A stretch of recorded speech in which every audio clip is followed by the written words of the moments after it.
Hello बच्चों, आज हम बात करेंगे कक्षा 12 के लेक्चर नंबर 13 प्रकाश विद्युत प्रभाव में। हम लोग पढ़ने वाले हैं आइंस्टाइन ने किस प्रकार अपने प्रकाश विद्युत समीकरण से प्रकाश विद्युत प्रभाव की व्याख्या की। बच्चों ध्यान रखना, हम लोगों ने आइंस्टाइन का एक समीकरण पढ़ा था, प्रकाश विद्युत समीकरण। कौन सा समीकरण बच्चों? प्रकाश विद्युत समीकरण हम लोग पढ़ चुके हैं। इस समीकरण के द्वारा किस प्रकार प्रकाश विद्युत प्रभाव की व्याख्या की जाएगी उसको हम लोग समझेंगे बच्चों। तो प्रकाश विद्युत प्रभाव की व्याख्या, समीकरण क्या था बच्चों? समीकरण था के ई मैक्सिमम बराबर H new minus H new not, या हमने पढ़ा था ई वी नॉट बराबर H new minus H new not. तो बच्चों एक ही बात है बच्चों, यहाँ पर न्यू क्या है? न्यू है आपतित प्रकाश की आवृत्ति,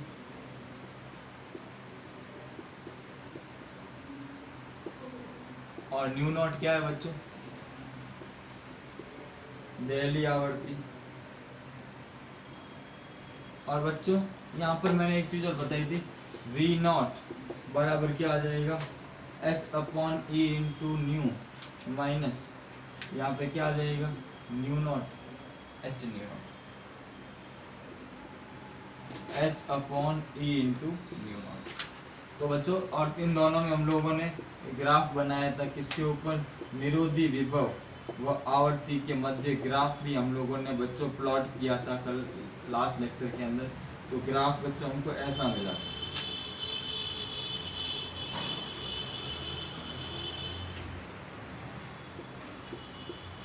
ये ग्राफ भी आया। तो बच्चों सिंपल सी बात है, इस ग्राफ में काफ़ी सारी बातें समझ में आ जाएगी बच्चों, हम लोग बात करेंगे। तो ये हम पढ़ चुके हैं। तो इस समीकरण से हम लोग काफ़ी सारी बातों का डिस्कस कर सकते हैं। इससे हम लोग पूरे प्रकाश विद्युत प्रभाव की क्या कर सकते हैं बच्चों? व्याख्या कर सकते हैं, जिसको हम लोग अभी अभी समझेंगे बच्चों।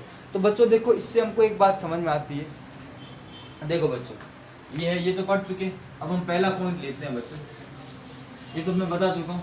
पहला पॉइंट लेते हैं, जैसे जैसे प्रकाश विद्युत समीकरण से, ये समीकरण है, इससे हम किसकी बात करेंगे? प्रकाश विद्युत प्रभाव की व्याख्या। तो पहला पॉइंट, जैसे जैसे आपतित प्रकाश की आवृत्ति, आपतित प्रकाश की आवृत्ति को, जैसे जैसे आपतित प्रकाश की आवृत्ति को बढ़ाया जाता है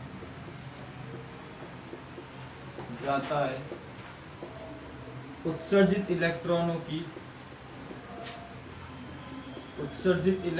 की गतिज ऊर्जा का मान, गतिज ऊर्जा का मान बढ़ता है। देखो ना बच्चों, के ई मैक्सिमम बराबर क्या है बच्चों? H new minus H new not. इसका मतलब क्या है? देखो यहाँ पर बच्चों बहुत सारी बातें सिमिलर है। ये चीज क्या है? फिक्स है, ये भी फिक्स है, तो ये पूरा क्या हो गया? फिक्स। ये बच्चों गतिज ऊर्जा और ये आवृत्ति, इसको बढ़ाऊंगा तो ऑटोमेटिक इसका मान क्या होगा? बढ़ेगा। कल का ग्राफ भी आपने देखा होगा, या तो यहाँ पे गतिज ऊर्जा ले लो या वी नॉट, दोनों में से कुछ भी ले लो, ऐसा ग्राफ था। ग्राफ कैसा था? देखो यहाँ पे, यहाँ मैंने क्या ले लिया? गतिज ऊर्जा ले ली या निरोधी विभव ले लिया, और यहाँ पे हम लोगों ने क्या ले लिया? न्यू।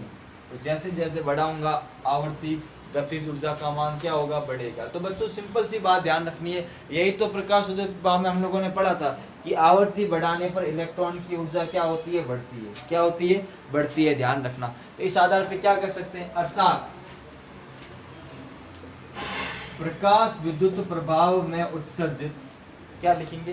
प्रकाश विद्युत प्रभाव में, प्रकाश विद्युत प्रभाव में उत्सर्जित इलेक्ट्रॉनों की गतिज ऊर्जा, उत्सर्जित इलेक्ट्रॉनों की गतिज ऊर्जा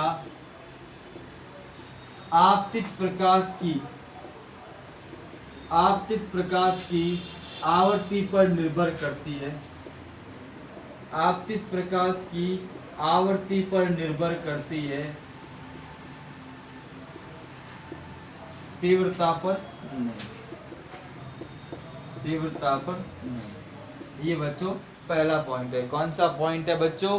पहला पॉइंट है। समझ में आ गई कि जैसे जैसे आपतित प्रकाश की आवृत्ति को बढ़ाएंगे बच्चों, इलेक्ट्रॉन की गतिज ऊर्जा का मान बढ़ेगा। क्या होगा? बढ़ेगा बच्चों, ध्यान रखना। अब देखो अगला पॉइंट बच्चों, दूसरा, यदि आपतित प्रकाश की आवृत्ति न्यू इज लेस देन, क्या हो? न्यू नॉट, मतलब दहली आवृत्ति से क्या हो? कम।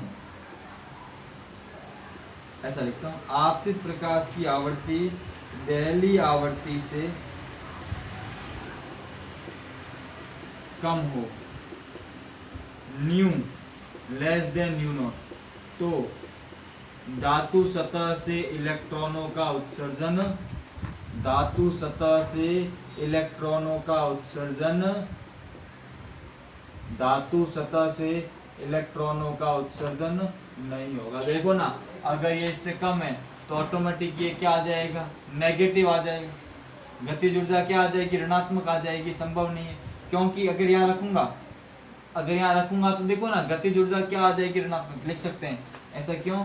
क्योंकि गतिज ऊर्जा ऋणात्मक होगी, जो संभव नहीं है, जो संभव नहीं। आप रख के देख लो ना, अगर न्यू का मान न्यू नॉट से क्या हो? कम हो, तो ऑटोमेटिक गतिज ऊर्जा क्या आ जाएगी बच्चों? नेगेटिव आ जाएगी। क्या आ जाएगी बच्चों? नेगेटिव आ जाएगी, जो संभव ही नहीं है, जो बच्चों संभव नहीं। तो ये पहली पॉसिबिलिटी। इसी का अगला पॉइंट बच्चों में, इसको आप नोट कर लिया होगा, तो मैं अगला पॉइंट में ऊपर लिख लेता हूँ बच्चों, यहाँ लिख रहा हूँ इसका, इसी का दूसरे का अगला पॉइंट, इसका ये सेकंड का ए भाग है, इसका बी भाग देखो। यदि न्यू बराबर क्या हो? न्यू नॉट, आपतित प्रकाश की आवृत्ति दहली आवृत्ति के क्या हो? बराबर। आपतित प्रकाश की आवृत्ति क्या हो? दहली आवृत्ति के बराबर हो, दहली आवृत्ति के बराबर हो, तो गतिज ऊर्जा क्या हो जाएगी? शून्य। अर्थात धातु सतह से इलेक्ट्रॉनों का उत्सर्जन होगा, धातु सतह से इलेक्ट्रॉनों का उत्सर्जन होगा, परंतु उनकी गतिज ऊर्जा क्या होगी? शून्य होगी। इलेक्ट्रॉन तो निकलेंगे, परंतु इलेक्ट्रॉन की गतिज ऊर्जा बच्चों क्या होगी? शून्य होगी। क्या होगी? शून्य होगी। ध्यान रखना, ये बी पॉइंट है। ऐसा एक और पॉइंट है बच्चों, हम जिसकी बात करेंगे बच्चों, ध्यान रखना। तो हमने कितने पॉइंट लिखे? 2 पॉइंट। एक बार आप इसका स्क्रीनशॉट ले लो बच्चों अच्छे से।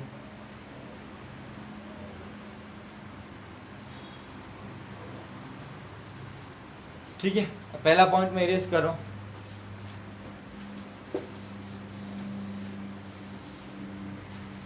इसका सी पॉइंट लिखते हैं। यदि new is greater than new not, आपतित प्रकाश की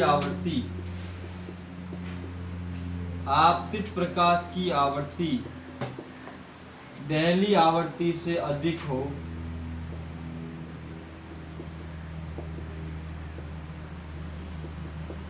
तो धातु सतह से इलेक्ट्रॉन उत्सर्जित होंगे तथा उन इलेक्ट्रॉनों के पास गतिज ऊर्जा भी होगी। उन इलेक्ट्रॉनों के पास गतिज ऊर्जा भी होगी। तो बच्चों ये पॉइंट आपको ध्यान रखना है। तो ये हो गया गतिज ऊर्जा। इसका मतलब आवर्ती के ऊपर ही ऊर्जा निर्भर करती है बच्चों। ऊर्जा किसके ऊपर निर्भर करती है? आवर्ती के ऊपर। किसके ऊपर? आवर्ती के ऊपर। ध्यान रखना। और ध्यान रखना, अगर मैं आवर्ती को बढ़ाऊंगा तो ऊर्जा का मान भी अपने आप क्या होगा बच्चों, बढ़ेगा। ध्यान रखना। तीसरा पॉइंट ये हो गए दूसरे के तीसरा, आपतित प्रकाश की तीव्रता को बढ़ाने पर आवर्ती में कोई परिवर्तन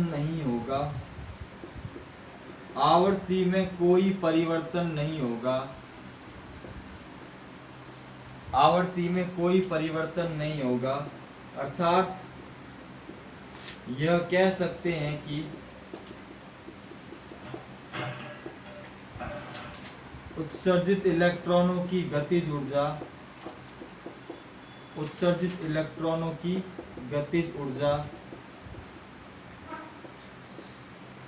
आपतित प्रकाश की तीव्रता पर निर्भर नहीं करती।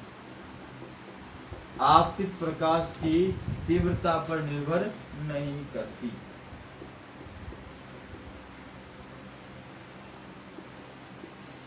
आपतित प्रकाश की तीव्रता पर निर्भर नहीं करती, मतलब ध्यान रखना, गतिज ऊर्जा कभी भी तीव्रता पर निर्भर करेगी और ना ही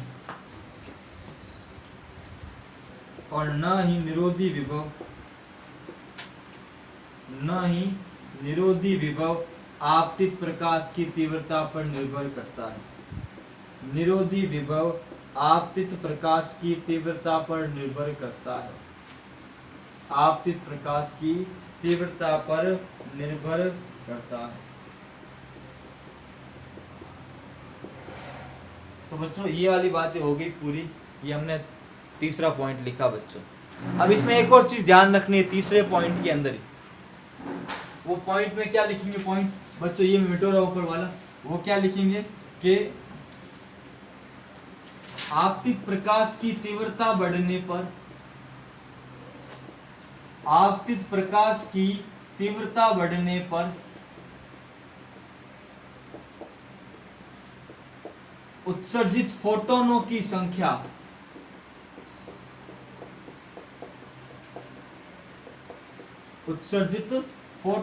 संख्या बढ़ती है,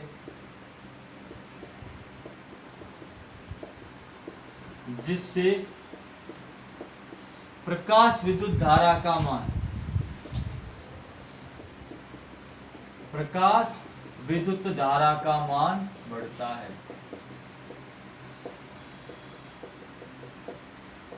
प्रकाश विद्युत धारा का मान बढ़ता है। तो आपको पता है तीव्रता के साथ प्रकाश विद्युत धारा बढ़ती है। ध्यान रखना, क्यों? क्योंकि क्या हो रहा है, अधिक संख्या में इलेक्ट्रॉन क्या होंगे, उत्सर्जित होंगे। अधिक संख्या में इलेक्ट्रॉन उत्सर्जित होंगे।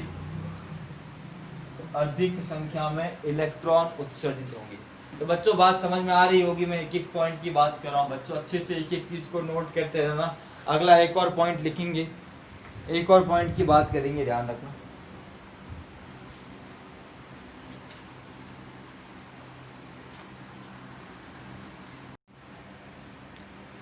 बच्चों लास्ट पॉइंट की बात करता हूँ। सब मिटो देता हूँ। लास्ट पॉइंट हम लोग बात करते हैं बच्चों। चौथा पॉइंट क्या कहता है, फोटोन की संपूर्ण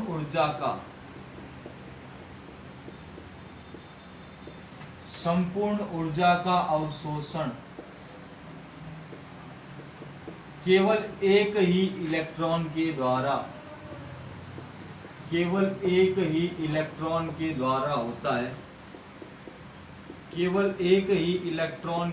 होता है। इस ऊर्जा का उपयोग कार्यफलन व गतिज इलेक्ट्रॉन के द्वारा कार्यफलन व गतिज ऊर्जा के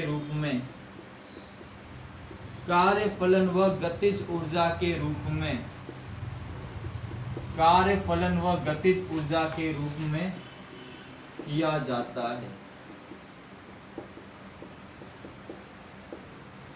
इस कारण इलेक्ट्रॉन उत्सर्जन में कोई समय पश्चता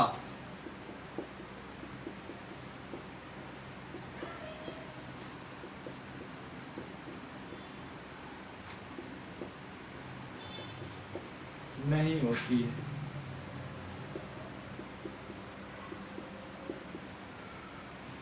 ठीक है, उसी समय जैसे ही प्रकाश उसके ऊपर आएगा इलेक्ट्रॉन निकल जाएंगे बच्चों। तो ये चौथा व्याख्या। 4 पॉइंट है जिसमें हम पूरे प्रकाश विद्युत प्रभाव की बच्चों क्या करते हैं, व्याख्या करते हैं। बच्चों समझो बच्चों, इस चीज को पूरे एग्जाम्पल के साथ समझाता हूँ कि जैसे एक धातु है, इस धातु का कार्यफलन कितना है, W0 या फाई या W कितना है, मान लो 50, ठीक है, ऊर्जा या 50 इकाई। एक फोटोन आया, ऊर्जा कितनी है, 100 इकाई। उसने एक इलेक्ट्रॉन को बाहर निकाला। अब इलेक्ट्रॉन के पास कुल ऊर्जा कितनी है, 100 इकाई। 2 रूपों में कार्य होंगे, एक तो W के रूप में, एक गतिज ऊर्जा के रूप में। W के रूप में इसके पास कितनी खर्च हो गई, 50 इकाई। पीछे कितनी बची, 50 इकाई इसके पास बच गई। तो इस प्रकार बच्चों जब भी एक फोटोन धातु सतह से इलेक्ट्रॉन से टकराता है तो अपनी सारी ऊर्जा उस इलेक्ट्रॉन को दे देता है और इलेक्ट्रॉन उस ऊर्जा का उपयोग करता है। अगर आवर्ती दहली आवर्ती से कम है तो इलेक्ट्रॉन निकलेंगे नहीं, दहली आवर्ती के बराबर है तो इलेक्ट्रॉन निकलेंगे, गतिज ऊर्जा 0 होगी, और दहली आवर्ती से अधिक है तभी इलेक्ट्रॉन निकल के आगे गति करेंगे। ये पूरी बात हम लोगों ने आइंस्टाइन के प्रकाश विद्युत प्रभाव से क्या किया बच्चों, इसको समझा। तो इस प्रकार हम क्या कहते हैं कि ध्यान रखना, इस प्रकाश विद्युत प्रभाव की व्याख्या कणीय प्रकृति के आधार पे की जाती है। देखो पहला सवाल लेते हैं बच्चों, सोडियम धातु की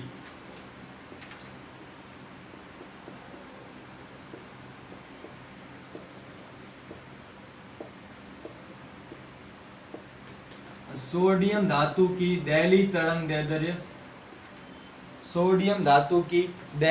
दैर्ध्य 1500 एंगस्ट्रॉम है, तो उसके कार्यफलन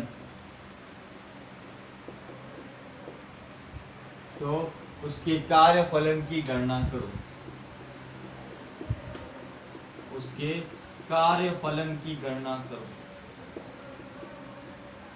इसकी गणना करो बच्चों, कार्यफलन की गणना करो।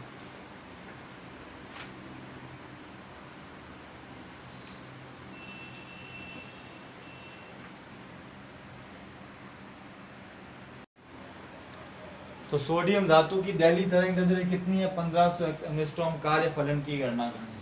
तो बच्चों पता है कार्यफलन का सूत्र क्या होता है, फाई लिखते हैं, W0 लिखते हैं। एक होता है H न्यू नॉट, एक होता है HC अपॉन लैम्डा नॉट। तो फाई बराबर H का मान 6.62 इंटू 10 की घात -34, C का मान 3 इंटू 10 की घात 18, लैम्डा का मान 1500 एंगस्ट्रॉम, 1500 इंटू 10 की घात -10। अब बच्चों देखो, अब 34 है, ये 2 0 गया -8, ऊपर जाते ही क्या हो जाएगा, +8। 6.62 इंटू 3 बटा क्या आ गया 15 इंटू 10 की घात -34 इंटू 10 की घात 8, नीचे से एक और 8 आ गया, 10 में से 2 गया 8, माइनस का ऊपर आते ही प्लस का, ये कट गया 5 बार, ये 5 से कटेगा 5 एकम 5, पीछे रह गया कितना 16, 5 दिया कितना रह गया 15, 1 12, कितनी बार गया बच्चों 2 बार, पीछे रहा 2 20 4, तो कितना आ गया 1.324 इंटू 10 की घात 34 में से 16 गया, 34 में से 16 गया बच्चों, कितना रह जाएगा 18, 10 की घात -18 जूल। और एग्जाम में बच्चों आंसर बहुत बार इलेक्ट्रॉन वोल्ट में होता है, तो इलेक्ट्रॉन वोल्ट में चेंज करने के लिए क्या करोगे 1.324 इंटू 10 की घात -16 बटा 1.6 इंटू 10 की घात -19 इलेक्ट्रॉन वोल्ट, तो कितना आ गया 1.324 अपॉन 1.6 इंटू 10 की घात 3 इलेक्ट्रॉन, ये आंसर। गुणा भागा बच्चों अपने आप कर सकते हैं, कोई बड़ी बात नहीं है। तो ये बड़ा आसान सवाल है बच्चों। इस प्रकार से हमको कभी आवर्ती दे दी, कभी हमको तरंग दैर्ध्य दे दी और हमको पूछते हैं बच्चों। नोट कर लो बच्चों, अगला हम एक और सवाल करते हैं।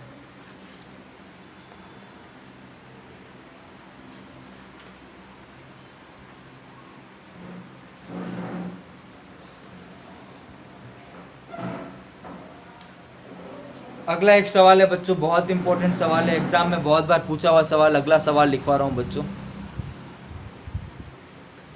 सवाल क्या है बच्चों, ये तो नोट कर लिया होगा आप लोगों ने, ये आप लोगों ने नोट कर लिया होगा। अगला सवाल बच्चों हम लोग लेते हैं।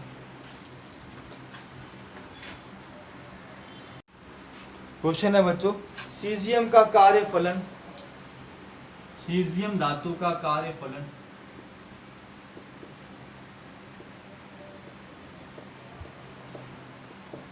सीजियम धातु का कार्यफलन कितना गिवन है बच्चों? हमको गिवन है 2.14 इलेक्ट्रॉन वोल्ट।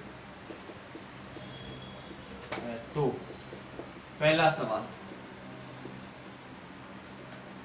सीजियम धातु की दहलीय आवर्ती ज्ञात करो। पहला सवाल है सीजियम धातु की दहलीय आवर्ती ज्ञात करो। पहला सवाल, पहला क्या है? सीजियम धातु की दहलीय आवर्ती ज्ञात करो। और दूसरा, आपतित प्रकाश की तरंग दैर्ध्य, आपतित प्रकाश की तरंग दैर्ध्य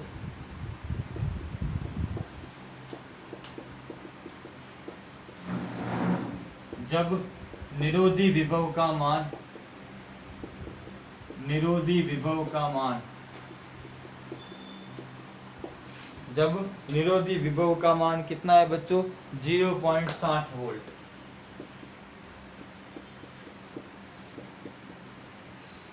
ठीक है बच्चों, ये सवाल है, बहुत ही अच्छा सवाल है बच्चों, ध्यान रखना, बहुत अच्छी सवाल है, काफी सारी बातें इसमें हम लोग करेंगे बच्चों।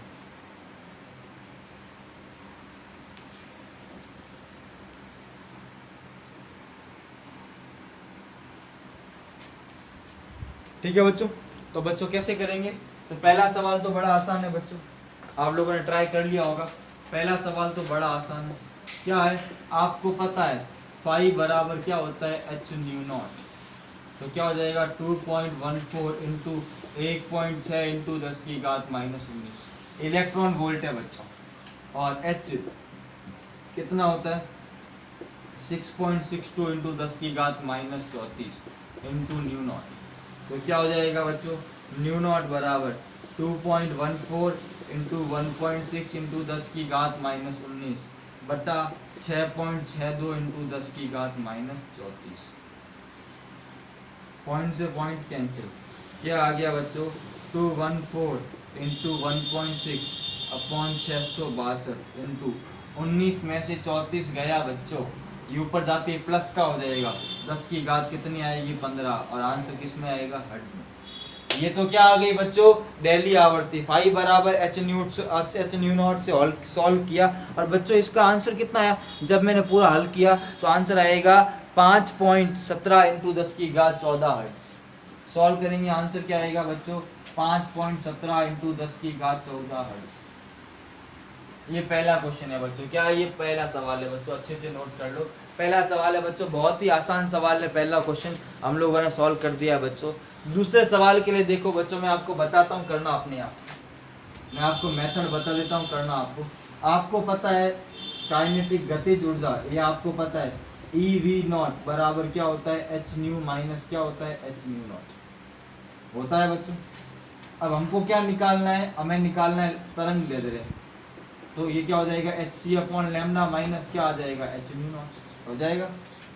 तो अगर एच सी अपॉन लैम्डा ले लें तो क्या आ जाएगा? EV0 माइनस क्या आ जाएगा? H new not. हमें क्या निकालना है? लैम्डा।